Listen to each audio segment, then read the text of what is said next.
Assalomu alaykum baliqchilar Telegram kanalining obunachilari. Bugun Namangandan qaytib turgandik. Sayxun choyxonasiga yo'limiz tushib qoldi.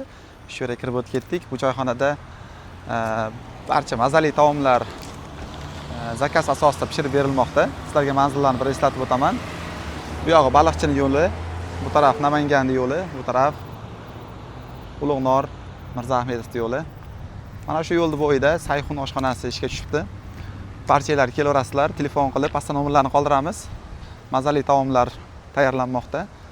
Reklamalarni joylayapmiz, o'zimizdan bir kelib, bu sifati shu reklama qilayotganimizga yarashami yo'qmi ko'rgani keldik. Barchalar taklif qilamiz, sizlarga hozir ovqatlarni ko'rsatib o'tamiz. Kirishingizga mana shunday sizni faizli bir joy sizni kutib oladi. Shinam xonalari, pokiza xonalari sizlarga xizmatda bo'ladi. Mana hozir zakaz asosida buyurtmalar berilgan ekan, shu ovqat tepasiga kelib qoldik.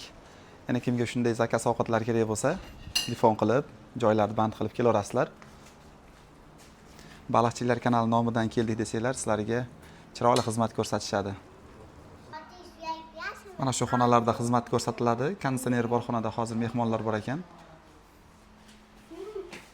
Yana bir ajoyib ma'lumot. Bu yerda siz o'z xohlagancha banketlar uyushtirsangiz bo'ladi, tug'ilgan kun yoki har xil marosimlarni o'tkazsangiz bo'ladi. Bemalol kelib tadbirdan maza qilib vaqtingizni chog' o'tkazsangiz bo'ladi.